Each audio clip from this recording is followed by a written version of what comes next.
Shalom, Hebrews. This is a message from the Israelite Brotherhood.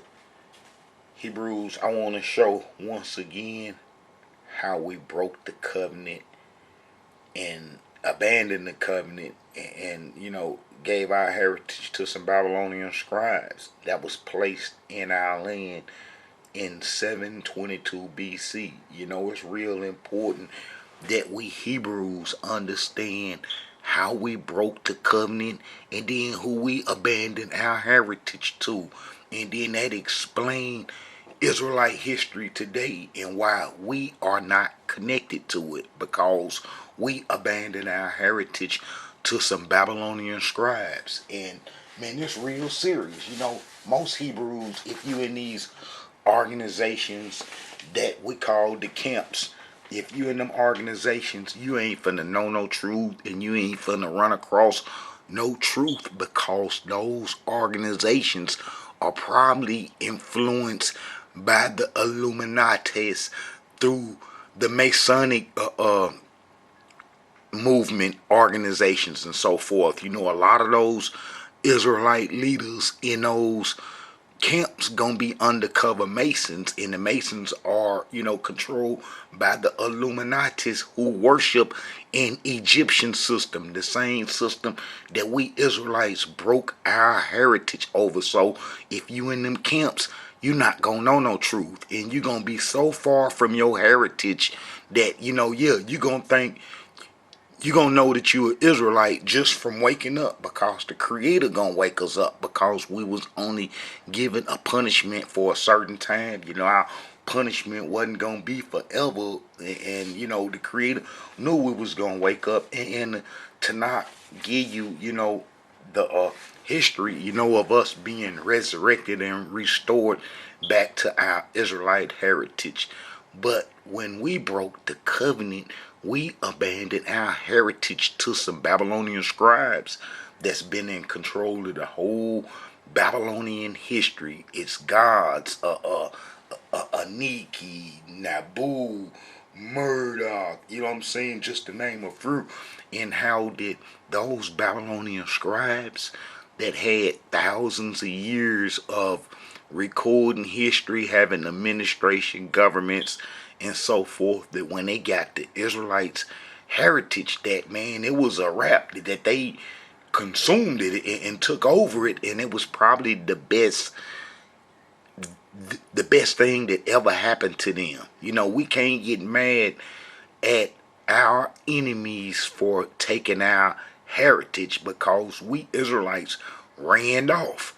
We ran off. And if you Hebrews would read the book of Jeremiah, it'll be the last act for the 99%, the whole Hebrew nation. It'll be our last act on the promised land, and how we were so wicked and so evil. Like today, we Israelites, the so-called African Americans, we are our worst enemies, and we are identical to the Hebrews in Tanakh history, far as being wicked and evil and low down towards each other. We do each other real bad. I'm talking about real bad, and it's recorded in Tanakh history in the book of Jeremiah. Go into that. So, since we broke covenant and ran off into Africa to do the Egyptian religion, and then was enslaved, and that how the Babylonian scribes set the American system up, and then they put the Egyptian system on us, and then reinforced that same behavior that we had in Tanakh history, far as destroying ourselves and being evil and wicked. And then that's how they rule.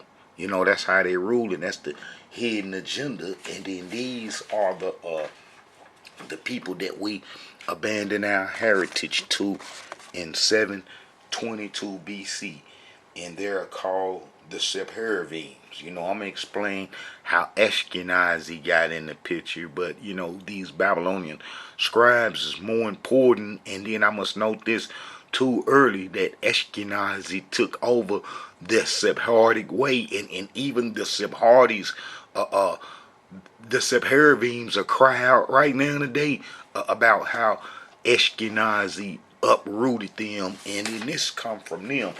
I'm going to read this passage so, we'll know that Ashkenazi, even though I'm talking about the Sephardi groups, that Ashkenazi control everything right now today and been doing it since, man, I'll say Ashkenazi really got in after when the Christians, man, when they created Christianity, and it's like, those religions, they've been, you know, that was created for proxy wars. All right, this is what it says. The Sephardic idea has always been understood in terms of political moderation and community unity. Rarely did Sephardim lose their internal cohesion, that is, until the process of cultural erosion set in, meaning that they done started to lose power in everything Ashkenazi.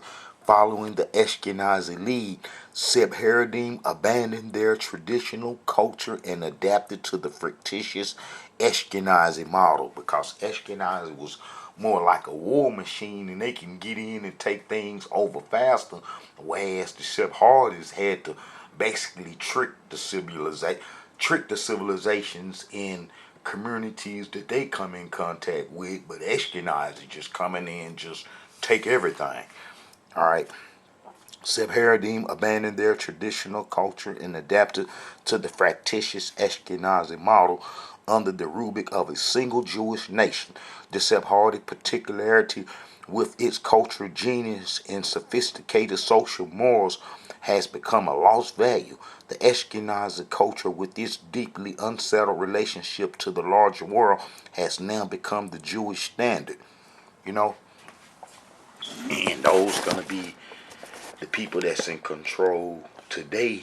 But it go back to these people that we originally abandoned our heritage to, that even allow Ashkenazi to even come into the picture. And Ashkenazi would be affiliated with the Scythians. Ashkenazi and the Scythians is the same people.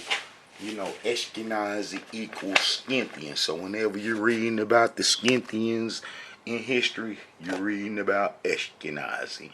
And Ashkenazi chased us into Africa under the name Chaldean. They made up the Scythians made up the Chaldean army. And they controlled Chaldea, had been took Chaldea over, and they had took Babylon over. And being that Assyria had conflict with those non-pigmented peoples coming up out the Caucasus Mountain, who Ashkenazi would be kin to. And then, that would, start a whole bunch of mess too. I got videos going into all this. Like I say, Hebrews, you're not going to learn no truth dealing with them camps in the history that they push, because they pushing Jewish myths. So you're not gonna know no truth. But this is where the Hittites are originally were. The Hittites are gonna be the Cain descendants. Gonna be the Hittites and Sir and Lot and those peoples that we was told not to mix with, and who Edom eventually mixed it with, that will produce the Semitic peoples. These are non-pigmented peoples up here living underground in the caves, gonna be Cain.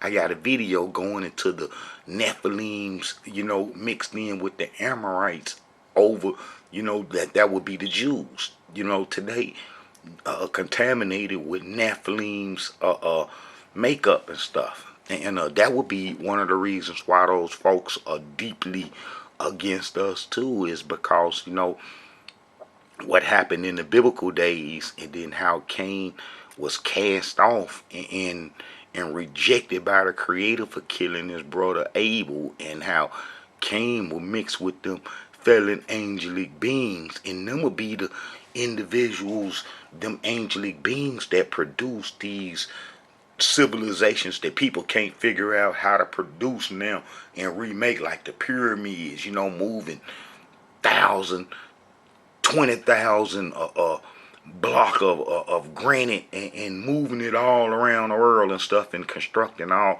type of structures and stuff. That's gonna be those fallen angelic beings, and the Creator got rid of them, and but they descendants, they will have descendants because they went in to the daughters of man, and that's gonna be Cain descendants, and then that would be the Nephilims and the Rephilims, and then they will pop up with different names like the Hittites and the the peoples that Edom mixed with. I'm gonna name a few of them individuals, and Edom would mix with them folks, with them Canaanites that was real contaminated with them. You know what I'm saying? That's like the Zebon and the Tamina and not all those individuals that wasn't named or can't be traced with Noah's descendants, Shem, Ham, and Japheth. If they can't be traced with them in the Tanakh history, and then these names of these peoples pop up, then that's gonna be Cain descendants. They not named with the people in the book, the book of the living. They not named with that.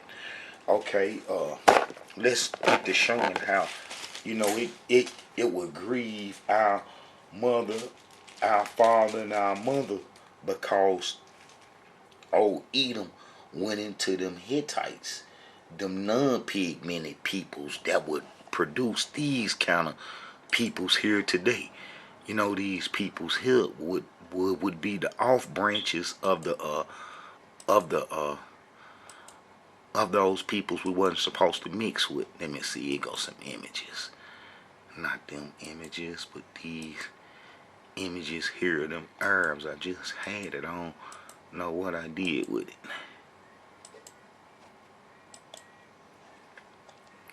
The mixed peoples that lost their pigmentation go be Cain descendants, and you see even the Jews got that as the Amorites in their encyclopedia. They telling you who they are. They'll tell you who they is right in your face. And if you don't know the rest of the history, then you can't make no connection. But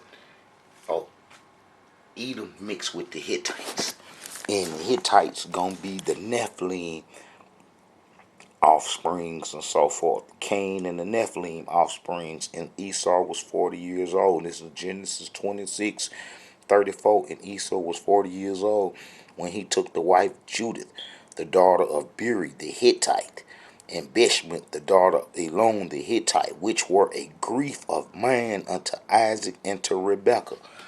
So our mother and father gonna be real grieved about Edom taking on those non-pigmented peoples, which would produce that Middle Eastern stock that look like them Arabs and so forth, because those Hittites wouldn't have no pigmentation, and then they would live underground and so forth. I got a video. I had a couple of videos lined up. I don't know what happened to them, but I had some videos lined up showing how the Hittites, we would battle with them folks, and we mostly had battle with them is when the Assyrians would kidnap the not the 10 tribes, but 3 tribes, which created the 10 lost tribe myth. And this is gonna be what those Hittites was, and this is gonna be Ashkenazi and the Scythians, all of them connected to them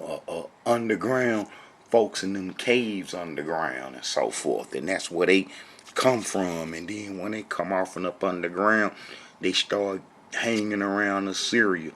And then Assyria, tried to get them up out of there because they started to take over. And then they would come get us to help them. And then, we would be fighting them folks. And then them folks would eventually then took Babylon over. It's like they circled around. And then they would take Babylon over. And then they would start to take Assyria down. And then because we were seeing it, and on the Egyptian religion, them folks would come on. That's one of the reasons why the Illuminati embrace the Egyptian symbols, is because they can keep the Egyptian symbolism going in the world, and they the ones that's been keeping it going. The Egyptian system has been in the hands of the Masons and the Illuminatis, and that's how that they been keeping the Egyptian legacy going, and got us Israelites enslaved in it, in the Egyptian system, is because that them folks, you know, had a long connection with all that after we was driven out the land from us helping the Assyrians fight them folks, and we was on the Egyptian religion. Man, it's a mess. It's a mess, but we're gonna sort some of this out. And like I say, you're not gonna get no understanding about real Israelite history from them camps, because they don't know nothing about this. Okay, so we know that Edom mixed up with them Hittites, and that them Hittites gonna be them non-pigmented peoples from underground. Civilizations throughout history have sought refuge deep in the earth, taking up residence in well-stocked caves and tunnels beneath their land.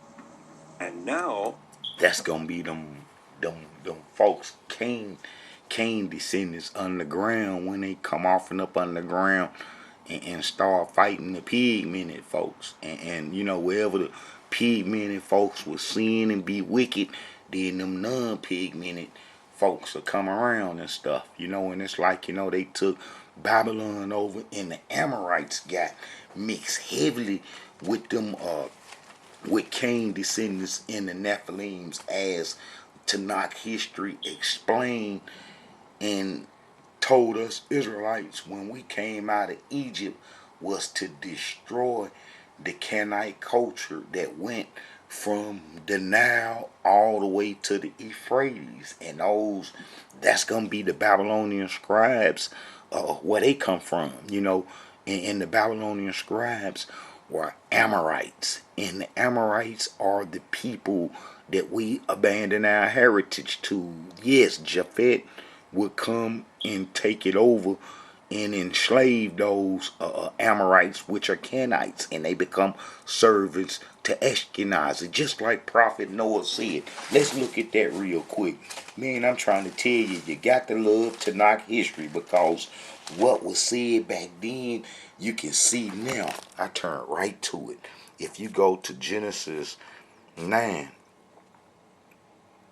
chapter 9, verse 27, Yah shall enlarge Japhet, and he shall dwell in the tents of Shem, and Canaan shall be his servant. And if that's not the truth, man, I don't know what is. Prophet Noah said that Japhet would enlarge his territories, you know, his dwellings, and he would dwell in the tent of Shem. And I'm sure that Shem wouldn't be, you know, liking Japhet come infringing on his territory. So something would have happened to Shem's descendants in order for Japhet to move into his tent, which is Shem's house, his heritage. And then, you know, for Canaan to be a servant of Japhet, man, that translates into how Ashkenazi, who was the son of Gomer, who was the son of Japhet, took over the promised land. And the promised land once belonged to those Canaanites, those Sephardims, those Sephardi Jews. I just finished reading how Ashkenazi took over the Sephardi way. Well, that prophecy then came to pass that Prophet Noah said, because the Sephardims are Canaanites, they're Amorites, and they founded Babylon. And these gonna be the same people that was placed in our land. It's like they was waiting on the opportunity for us to slip, knowing that we've been slipping off and on since our exodus. So our enemies, if they were smart, all they would have to do is wait.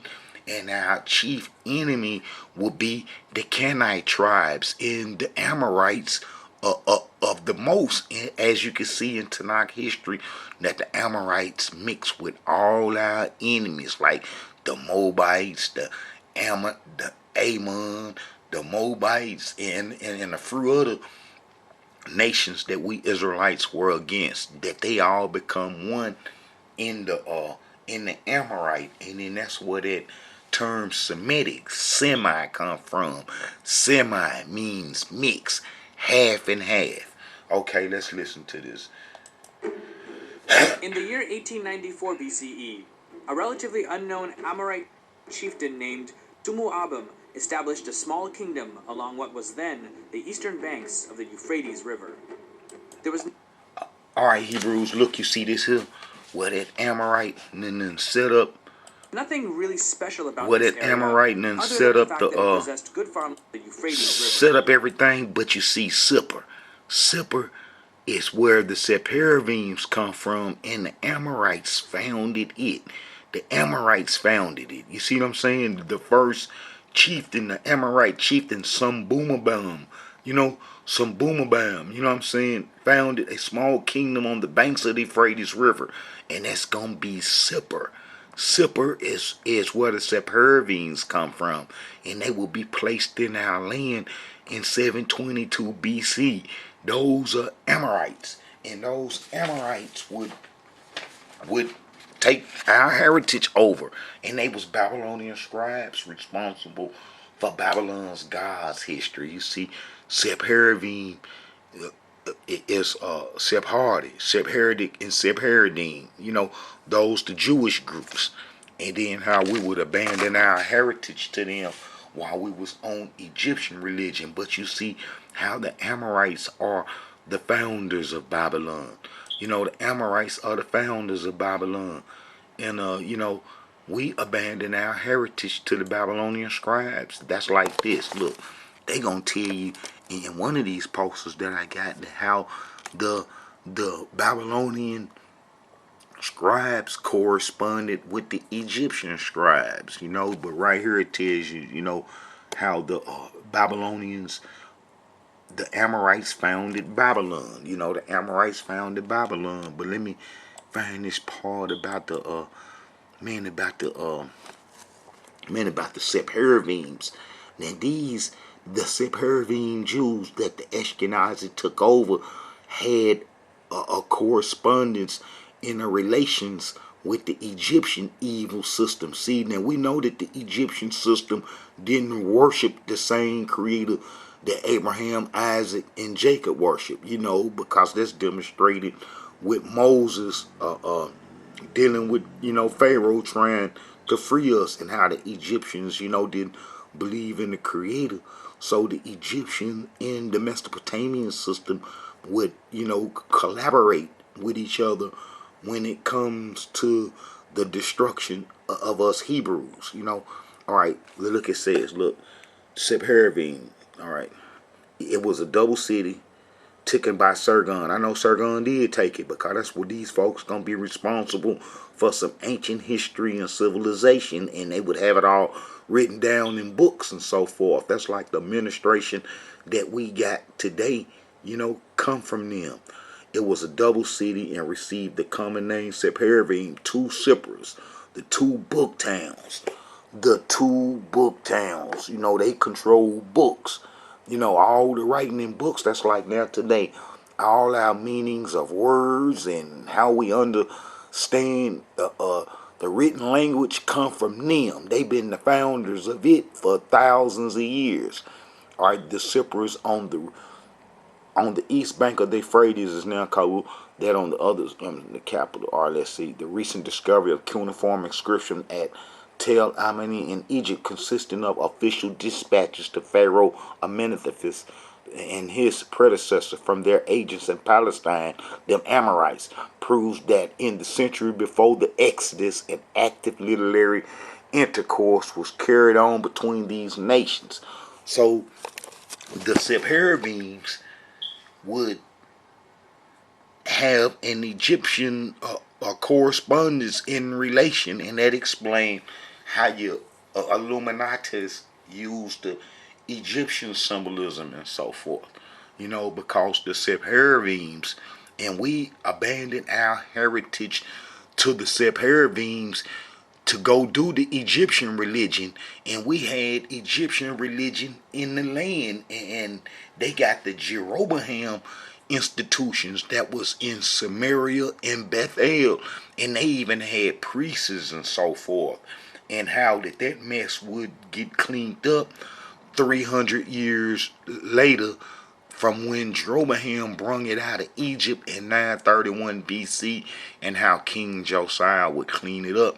But he only cleaned it up for 31 years. And it's like those folks who he made stop doing it will still be around. Them and their kids after King Josiah was killed by the Egyptians, and then they would have the Egyptian system in their hand. And then when we Hebrews was ran into Africa breaking covenant for the Egyptian religion, then we will be abandoning our heritage to those Babylonian scribes. Okay, let's look at some of this. Okay, if you go to 2 Kings chapter 17, verse 24. 17 verse 24. You will see, and it says, and the king of Assyria brought men from Babylon, and from Cuddar, and from Ava, and from Hamath, and from Sepharvaim, and placed them in the cities of Samaria instead of the children of Israel. And they possessed Samaria and dwelt in the cities thereof. Now we got to remember that the northern kingdom been on Jeroboam religion since the split, since Solomon's death, and Rehoboam couldn't unify the kingdom that that the northern kingdom was on the Egyptian religion.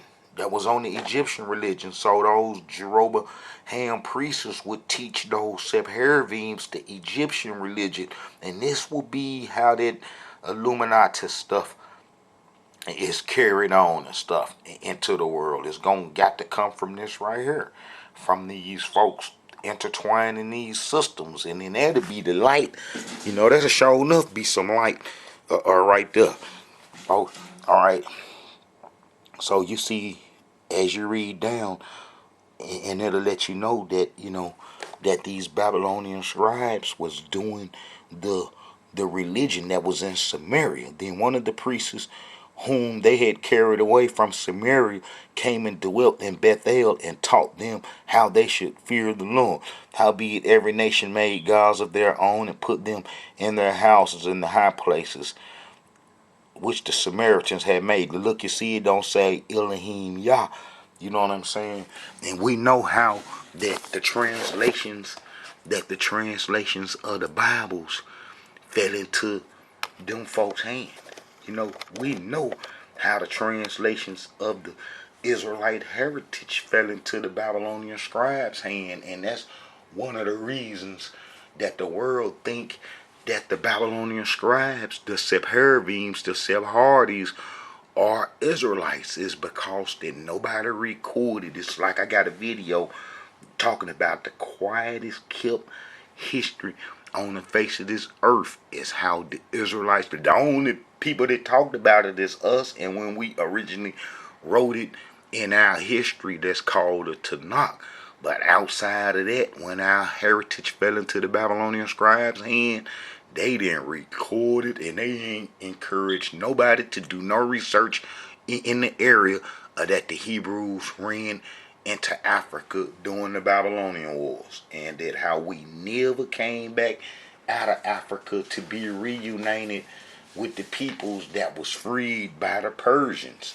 That'd be Ezra, Nehemiah, Haggai, and Zechariah from 538 BC to 430 BC. How the Hebrews that went in to Africa in 588 BC, in the book of Jeremiah, never returned to be reunited with those exiles. And then I got videos explaining how those exiles were destroyed real fast. I'm talking about real fast, because you had the people living in the promised land that destroyed the Assyrian Empire, wiped them off the face of the earth. So, if they, came after us Hebrews, and we was only paused to, it was like a little pause with them destroying us completely, and that how the exiles come back, and then them folks took it off pause and got the exiles because the exiles were mixing. The book of Ezra, Nehemiah, Haggai, and Zechariah tell you about that, and I also explain in some of the videos the chronological order that they have the Tanakh history in is to deceive you and fool you, because once you done read Ezra and Nehemiah in the front, man, before you even get, past Jeremiah and Ezekiel and Isaiah and so forth, that you done lost sight of what happened in the end to the exiles. They're real slick. Like I say, our heritage fell into the hands of the Babylonian Scribes. Okay, so we know that in 722 BC, the Sepharvims, the Sephardies, was placed in Samaria.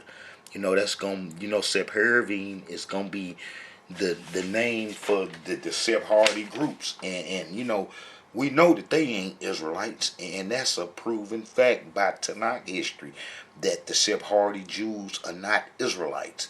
But this would happen like 134 years after they was placed. If you go to Jeremiah, the book of Jeremiah, you read about the sins and the wicked things that we was doing, and how evil we was, and how we kept robbing each other. We was robbing the poor, the widow, the wicked. We was stealing. We was taking the land from the poor, and we was just doing everything wicked that the covenant told us not to do. And how that we was influenced by the peoples that we didn't destroy. They was still in the land. All those Canaanite tribes that we didn't destroy was still in the land. Some of them we had made servants out of. And then the worst thing, we had made them servants in the temple. The worst place we could have ever made our enemy servants at was around our most important icons and heritage, was the temple, where the ark was. And we put them in there when we come out of Egypt, and then them folks tricked us with them dirty clothes on and tricked Joshua, and then he made servants out of them, and then Solomon even made even more servants out of them and had them in the temple and so forth, the Nethinims, and how that they would be sticking around, and then how that the people, the Sepharvims from Babylon, would mix with them, which they already were, because they was all secret Amorites. All them people that we didn't destroy in the promised land were Amorites, and that them Amorites had mixed with them folks, and that when we abandoned our heritage in the book of Jeremiah, that the Amorites got everything. It's that simple. That the Amorites got everything. And then the book of Jeremiah gonna be our last act. And if you go to this is one of the reasons why the Creator said this. It's like I made a video about us being robbed by broken covenant history. We broke that covenant. The old covenant is gone, but the world think that the Jews are the continuation of that covenant, which is wrong if you look at the curses and understand Tanakh history of how the covenant was broken. And then that's one of the reasons why the Creator said this to the 99% that ran into Africa, because the old covenant was over. We had to abandon it to the Babylonian Scribes. Behold, this is Jeremiah 31. Behold, the days come, said the Elohim, that I will make a new covenant. Look, I will make a new covenant with the house of Israel and with the house of Judah, not according to the covenant that I made with their fathers in the day that I took them by the hand to bring them out of the land of Egypt, which my covenant they break, although I was a husband unto them. And we broke that covenant. We broke that covenant for Egyptian religion. We was tricked out the promised land. It's like I got videos explaining how the Egyptians had to do trade on the other side of the promised land. Long as we doing that covenant right there, the Creator was smart. Put us right in the middle of the wickedness. And if we doing the covenant, them people can't correspond and do trade with these people, and these people can't correspond and do evil and wickedness with them. Both of them worship the fallen angelic beings. Both of these systems worship the fallen angelic being, and it was like the Creator was setting his worshipers up who just believed in the Creator and not the fallen angelic beings, and we was to destroy all that, but we didn't, because them folks tricked us. In the book of Jeremiah, it tell you how we was driven out the land, and then it's like I say, one of the reasons because we had abandoned our heritage to some people that the Creator didn't originally make the covenant with, that the Creator said he gonna have to give us a new covenant, and that's quite logical that if the Creator didn't give the Amorites and the Canaanite tribes and Ashkenazi the covenant that he gave Moses, that it would call for a new covenant after the covenant was broken and the prophecies were fulfilled. And we in that stage now today. Behold, this is Jeremiah 31. Behold, the days come, said the Elohim, that I will make a new covenant with the house of Israel and with the house of Judah, not according to the covenant that I made with their fathers in the day that I took them by the hand to bring them out of the land of Egypt, which my covenant they break, although I was a husband unto them, said the Elohim. But this shall be the covenant that I will make with the house of Israel after those days, said the Elohim. I will put my law in their inward parts and will write it in their hearts, and will be their Yah, and they shall be my people, and they shall teach no more every man his neighbor, saying, every man his neighbor, and every man his brother, saying, know the Elohim, for they shall all know me, from the least of them unto the greatest of them, said the Elohim, for I will forgive their iniquity, and I will remember their sin no more. So, if the Creator uplift our punishment, and we know that we can't do the old covenant that was broken, that we ran away from, then it's gonna call for a new covenant. And then I'm showing you Hebrews, what happened to us in history, and then we gonna all know the truth. If I know the truth and can show it, that the rest of us gonna know too. And the Creator showing this to be true. Okay, if you go to chapter 40, man, I could start at 42, because when we did so much in Tanakh history, but the point is that we was driven off the land. We was driven out the land. We was driven out the land during the Babylonian Wars because we couldn't stop robbing and killing each other. That's like now. We being destroyed now because we can't stop destroying ourselves. So our enemies is having a field day on us. And I want you Hebrews to know that if you ain't waking up to your Israelite heritage, that you're gonna perish. If you ain't trying to embrace and wake up to your Israelite heritage, and you're called an African American or a Negro, you gonna perish because you can't go back to the promised land. It's a prophecy for us Israelites to return to the promised land under a state of righteousness. So just imagine if you're doing all this wickedness that the enemy's been teaching us to do, that you're not gonna make it back to the promised land. And just like how we was driven out, we're gonna be taken back. So if you're doing the wickedness and evilness of our enemies with this robbing and killing each other, then you gonna perish sooner or later. You gonna perish. The enemy is gonna get you, and they got a system set up just for those that don't believe in Almighty Yah. How you gonna perish? And it's happening right now. I got a video showing how the enemy's been practicing biological warfare for a long time, and how this ain't nothing new.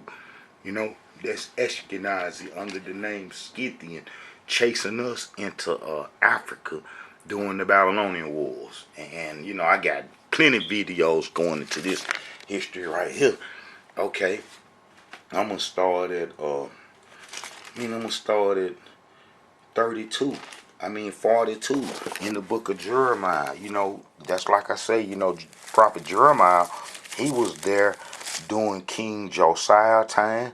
He was there when the kingdom got cleaned up under King Josiah when it was clinked up for those 31 years, and then the Egyptians would come kill him and then reunite with the Assyrians, and then that would make the Babylonians come to our land, and then they came and drove all of us out the land, because you got to understand that the Egyptians had placed King Josiah's them sons on the throne.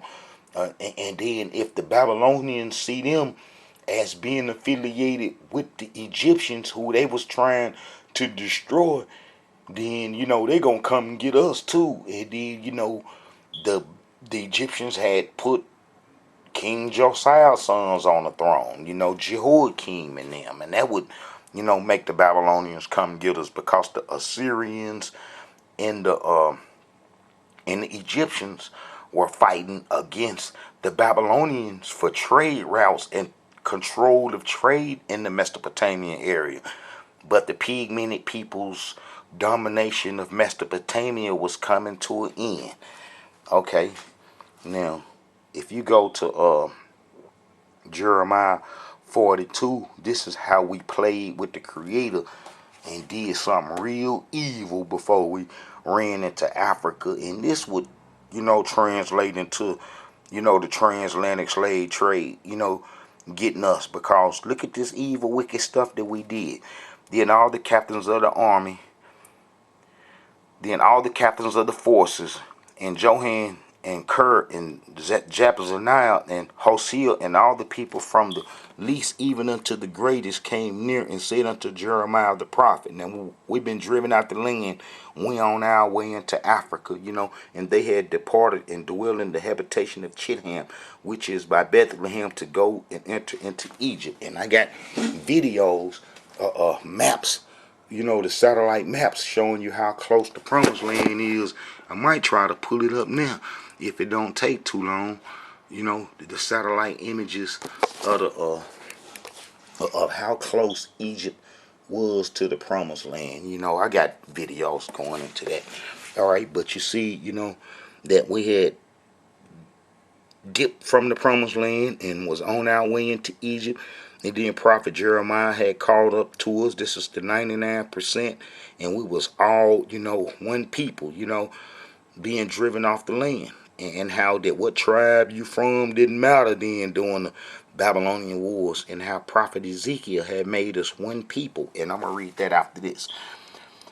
And he said unto Jeremiah the prophet, let we beseech thee, our supplication be accepted before thee, and pray for us unto the Elohim thy Yah, even for all this remain. For we are left but a few of many, as thine eyes do behold, that the Elohim thy Yah may show us the way wherein we may walk, and the things that we may do.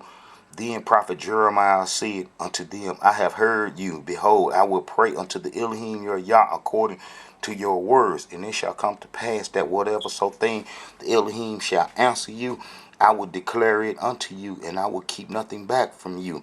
Then they said to Jeremiah, the Elohim be a true and faithful witness between us, if we do not according to all the things for which the Elohim thy Yah shall send thee to us. Now this is what we said.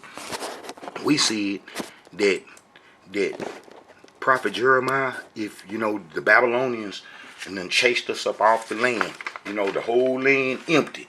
The whole land empty. If you go to Jeremiah 44 and verse 2, then said the Elohim of hosts, the Yah of Israel, ye have seen all the evil that I have brought upon Jerusalem and upon all the cities of Judah. And behold, this day they are a desolation, and no man dwelleth therein. No man dwelleth therein, meaning that it was empty of Hebrews. All Hebrews was gone. We had took off, and then we was going into Africa, and then this what we had said to prophet Jeremiah after he had caught up to us, and that we had sent him to go ask the Creator what we should do. We was all confused and messed up, just like how we are now, in the same state of mind that we in now, confused, don't know which way to go, trusting our enemies, because we was trusting the Egyptians. We was trusting our enemies. And then when you trust your enemies, you're going to always end up in the trap. When you trust your enemies, you going to get in the trap. And then that's what happened to us. Then they said to Jeremiah, the Elohim be a true and faithful witness between us if we do not according to all the things for which the Elohim thy Yah shall send to thee to us, whether it be good or whether it be evil. We will obey the voice of the Elohim our Yah to whom we send thee, that it may be well with us when we obey the voice of the Elohim our Yah. We was real evil for saying that. We was doing Egyptian religion, going into Africa to do their religion, and we saying this stuff. And it come to pass after 10 days that the word of Elohim came unto Jeremiah. Then called Johan the son of Ker and all the captains of the forces which were with him, and all the people from the least even unto the greatest, said unto them, this saith the Elohim, the Yah of Israel, unto whom ye sent me to present your supplications before him. If ye will still abide in this land, then I will build you and not pull you down, and I will plant you and not pluck you up, for I repent me of the evil that I have done unto you. And then he go on and tell us, say no, but we will go into the land of Egypt, where we shall see no war, nor hear the sound of the trumpet, nor have hunger of bread, and there will we dwell. And look, Hebrews, I want you to know that the Egyptian borders that you have today, meaning Egypt, is not correct. And how did the League of Nations divided, the European nations divided the whole Africa up, searching for the Hebrews, making sure it wasn't none left after the transatlantic slave trade. But before then, that it wasn't no borders in Egypt. And how did the Egyptian borders went way over here into Libya, as can be seen with the pyramids, the baby pyramids built in Libya that our ancestors built under the title Gramentian. Now here is a standing army in Africa in 600 BC that do the Egyptian worship, got houses like us, horses, chariots, everything identical to us Hebrews. The derogatory name that them people was called, Gramentians, come from the Greeks, and that's not what them people call themselves. And what a coincidence, I just did a video the other day showing that the slave captures in the Americas had a slave that they say was from the Gramentians. See the history that we get about Africa and our connectedness to it, and how we got solidarity with the Africans is false. And that image has been trumped up by our enemies, the Babylonian Scribes, the same people who created black history, Negro history, African American history, and giving us these evil, wicked holidays like Martin Luther King got you celebrating somebody that destroyed the whole Israelite community. At one time we had businesses after they done released us from the brutal slavery from the plantations, and how that we had our own businesses and institutions, and then how the enemies manipulated Martin Luther King and its organizations, which Christianity stand for, that all togetherness, which destroys the Israelite, because the Israelite had a covenant not to mix with the other peoples, not to mix with them other wicked nations, but to destroy them.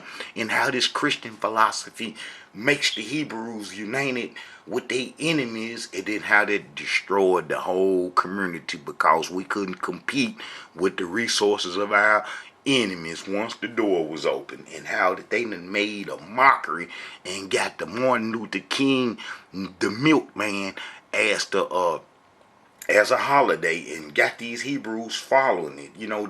Them deaf, dumb, blind Hebrews that don't know no truth, that believe in they slave owners a religion, and what the slave owners gave us, the belief in Jesus, and all that stuff come from the slavery days. And how we didn't bring none of that mess over here with us. And how did our enemies put that stuff on us? In Jesus and that old stuff ain't nothing but that is horror stuff. But as I was saying in the book of Jeremiah, how we was going into Africa and how we played with the Creator.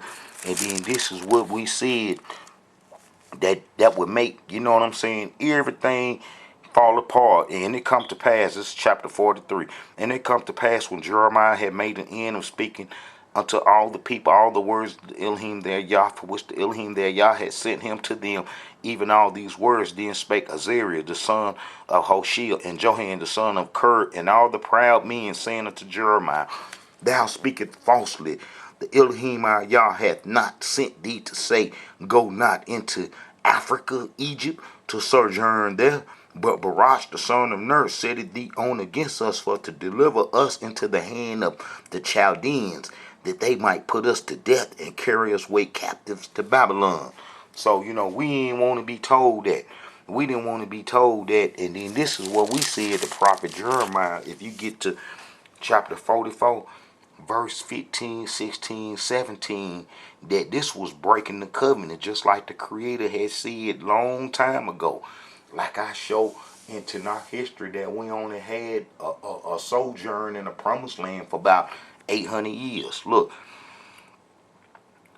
then all the men which knew that their wives had burnt incense unto other gods, and all the women that stood by, a great multitude, even all the people that dwell in the land of Egypt in Pathros, answered Jeremiah, saying, As for the word that thou hast spoken unto us in the name of the Elohim, we will not hearken unto thee, but we will certainly do so whatever thing go forth out of our own mouth, to burn incense unto the Queen of Heaven, and to pour out drink offerings unto her, as we have done, we and our fathers, our kings, our princes, in the cities of Judah and in the streets of Jerusalem. For then had we plenty of food, and were well, and saw no evil.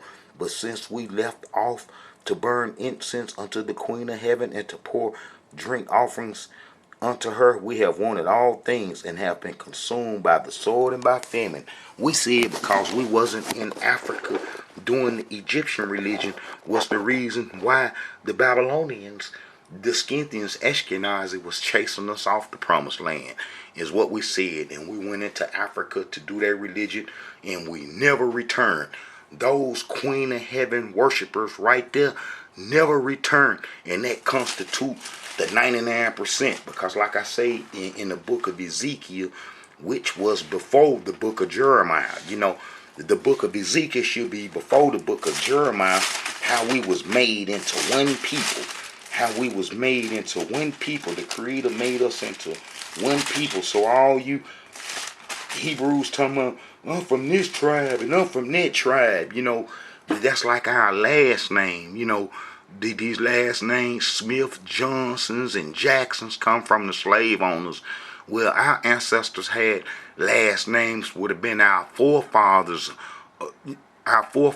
Jacob's sons, and them original names in the land that they was inheriting. You would have been called by, Ishkar, Zebulun, and so forth, because you was from those territories where your forefather was from. And 9 out of 10, you would have probably had some land, because our ancestors that was a lot of those lands had heritage within those lands, and how once we was driven off the land, that we would just be Israel. We wouldn't be all these different tribes no more. We would just be one people. And it makes sense, because, how you going to be all these different peoples, driven off the land and so forth. All right. Moreover, thou son of man, take, this is Ezekiel 37. Moreover, thou son of man, take thee one stick and write upon it for Judah and for the children of Israel his companions. Then take another stick and write upon it for Joseph, the stick of Ephraim, and for all the house of Israel his companions, and join them to one to another into one stick, and they shall become one in thine hand. And when the children of thy people shall speak unto thee, saying, Willest thou not show us what thou meanest by this? Say unto them, This saith the Elohim Yah, Behold, I will take the stick of Ephraim, which is in the hand. I will take the stick of Judah. I would take the stick of Joseph, which is in the hand of Ephraim, the tribes of Israel and his fellows, and put them with even him with the stick of Judah, and make them one stick, and they shall become one in mine hand. See, we will become one peoples, and that what happened during the during our troubles when we was driven off the land. We would be one people. We wouldn't be all those different tribes no more. We'd just be one people. And say unto them, this saith the Elohim Yah, behold, I will take the children of Israel from among the heathen, whether they be gone, and will gather them on every side, and bring them into their own land, and I will make them one nation in the land, and upon the mountain of Israel, and one king shall king to lament to them on, and they shall be no more two nations, neither shall they be divided into two kingdoms anymore at all. So, right now today, we ain't all these different we can't be all these different tribes, and how we just one people, Israel, just like the Creator said. Okay, Hebrews, we abandon our heritage to the Babylonian scribes that was placed in our land in 722 BC, and we was on the Egyptian religion from Jeroboam. When Jeroboam brung that Egyptian religion out in 931 BC, we stayed on it all the way till we was driven out the land, and we only had a pause for 31 years under King Josiah, and he was a prophecy king. And then after that, the Egyptians killed him, and we would be chased into Africa off the promised land, and then our heritage would go to those Babylonian scribes that got thousands of years of Babylonian history up under their hand. And that's why come you get the Babylonian history carried over to the world today, along with the Egyptian system, which they forge as a light to the world, the Illuminatis. But no, we real Hebrews got the real way of worshiping the Creator in us, and it's gonna extinguish them demigod and felon angelic being worshippers. Alright, Hebrews, I had showed you that when we went into Africa during the Babylonian wars, that we never come back out to be reunited with those folks, and how the Queen of Heaven worshippers never was reunited with the exiles that come back from Babylon. And then I show you in these books how that the exiles sinned so bad that the Greeks got them, killed them off real fast. The Greeks show up in 332 BC. Then the Greeks show up in 332 BC. Impossible for the exiles to survive and live amongst the Greeks. And then I show you in history how that the enemies had moved into the temple. The Moabite, Amorite had moved into the temple, and then was getting the tits from the people, and I believe it's gonna be the book of Nehemiah where he was getting the tits from the people and using the tents and the donations to buy the mortgages from the people, having them mortgage their land for loans and so forth. We'll go make a donation to the temple, and then the enemy was over the donations. Elisheba had put the enemy over the donations, and then we would give them our donations, the enemy, and then they would buy the land up from us. When the Hebrews were struggling, they'll come to them and say, hey, mortgage the land, and then pretty soon they was driven off the land. And then that's in the book of Nehemiah. Look at the, all right, here it is. On that day, this is Nehemiah 13.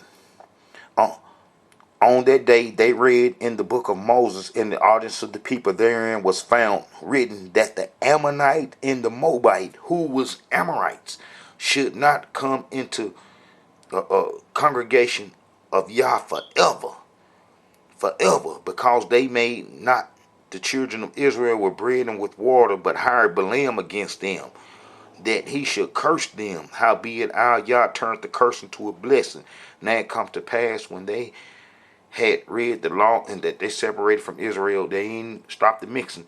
And before this, Elisheba the priest, having the oversight of the chamber of the house of Yah, was allied to Tobiah. That's going to be the Tobiats that come back in doing after the Babylonian wars that got everything, and the Maccabees going to come from them. And he had prepared for him a great chamber wherein aforetime they had laid the meat offerings, the frankincense, and the vessels, and the tents of the corn, the new wine, and the oil, which commanded to be given to the Levites and the singers and the porters and the officers of the priests. But in all this time was not at Jerusalem. So, but anyway, he was up in the temple.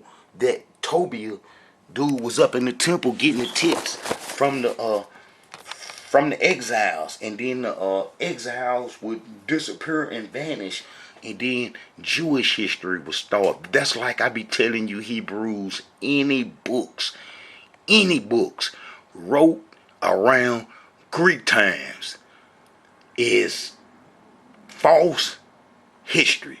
No good, garbage, and how it come from those Babylonian scribes and how they done tricked a lot of Hebrews.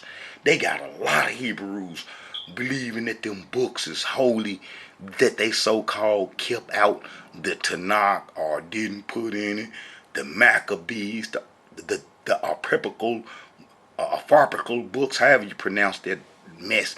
Them books and all the books wrote during Greek times gonna come from our enemies, the Babylonian scribes, because they had did a coup over our head and got total control of the promised land and the Israelite heritage. Alright, Hebrews, we abandon our heritage to the Babylonian scribes, and them Babylonian scribes been passing false history off as Israelites history. That's like I got a video I think I just recently did where I corresponded with one of the Rothschilds, the Edmund Rothschild Foundation, supposed to have control of the promised land, and I've been shooting this Israelite history at him, and he said he was the king or something that was being done in Washington, and I said I'm the king of Tanakh history, and he agreed.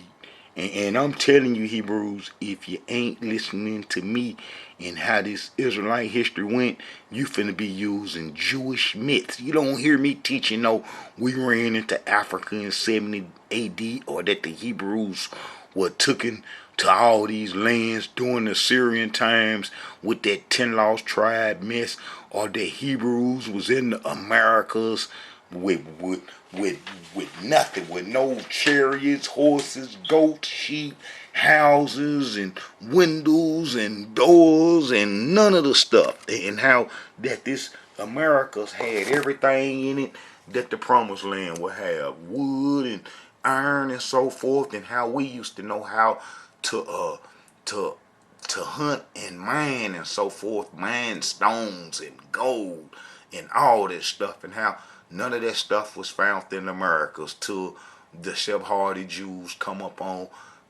to America under the name the conquistadors after being kicked out of Spain from the Ashkenazi groups under the Catholic Church and so forth, and how did them folks be trying to say that the Hebrews was in the Americas and South Americas before the transatlantic slave trade is telling lies and don't even know no real history.